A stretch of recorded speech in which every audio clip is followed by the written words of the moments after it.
ನಾಳೆ ಮಂಡನೆಯಾಗಬೇಕಿದ್ದ BBMP budget ಮತ್ತೊಮ್ಮೆ ಮುಂದೂಡಿಕೆಯಾಗಿದೆ. ಎರಡೆರಡು ಬಾರಿ ಬಿಬಿಎಂಪಿ ಬಜೆಟ್ ಮುಂದೂಡಿಕೆಯಾಗಿದ್ದು, ನಾಳೆ ಮಂಡಿಸಬೇಕಿದ್ದ ಬಜೆಟ್ ಶನಿವಾರ ಬೆಳಗ್ಗೆ 11 ಗಂಟೆಗೆ ಮುಂದೂಡಿಕೆಯಾಗಿದೆ.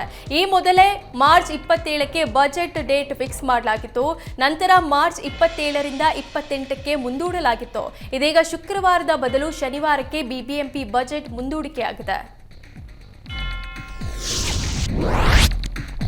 ಬಿಡದಿಯ ಕೇತಗಾನಹಳ್ಳಿ ಬಳಿ ಸರ್ಕಾರಿ ಜಮೀನು ಒತ್ತುವರಿ ಆರೋಪಕ್ಕೆ ಸಂಬಂಧಿಸಿದಂತೆ ತಹಶೀಲ್ದಾರ್ ನೋಟಿಸ್ ನೀಡಿದ್ದನ್ನು ಪ್ರಶ್ನಿಸಿ ಕುಮಾರಸ್ವಾಮಿ ಹೈಕೋರ್ಟ್ಗೆ ಅರ್ಜಿ ಸಲ್ಲಿಸಿದ್ರು. ಇಂದು ನ್ಯಾಯಮೂರ್ತಿ ಎನ್ಎಸ್ ಸಂಜಯ್ ಗೌಡ ಅವರಿದ್ದ ಹೈಕೋರ್ಟ್ ಪೀಠದಲ್ಲಿ ಅರ್ಜಿಯ ವಿಚಾರಣೆ ನಡೆಸಲಾಯಿತು. ಎಚ್ಡಿಕೆ ಪರ ಹಿರಿಯ ವಕೀಲ ಉದಯ್ ಹೊಳ್ಳ ವಾದ ಮಂಡಿಸಿದ್ರು.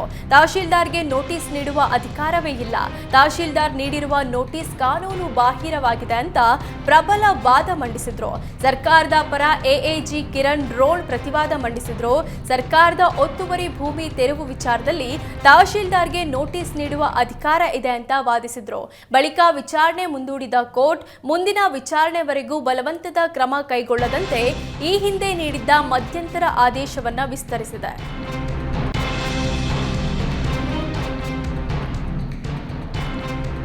ಹುಬ್ಬಳ್ಳಿಯಲ್ಲಿ ಕಾಂಗ್ರೆಸ್ ಕಚೇರಿ ನಿರ್ಮಾಣಕ್ಕೆ ಭೂಮಿ ಮಂಜೂರು ಮಾಡಿದ ಸಂಪುಟ ಸಭೆಯ ತೀರ್ಮಾನಕ್ಕೆ ಕೋರ್ಟ್ ತಡೆ ನೀಡಿದೆ. ಹುಬ್ಬಳ್ಳಿಯ ಕೇಶವಾಪುರ ಸರ್ಕಲ್ ಬಳಿಯ ಜಮೀನನ್ನ ಕಾಂಗ್ರೆಸ್ ಕಚೇರಿ ಸ್ಥಾಪನೆಗೆ ರಾಜ್ಯ ಸರ್ಕಾರ ನೀಡಿತ್ತು.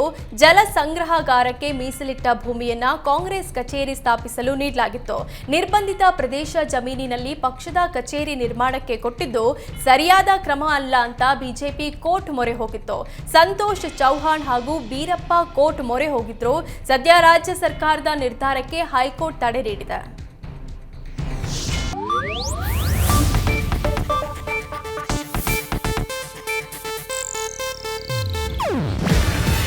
ಇದು ಏಷ್ಯಾನೆಟ್ ನ್ಯೂಸ್ ನೆಟ್ವರ್ಕ್ ಪ್ರಸ್ತುತಿ.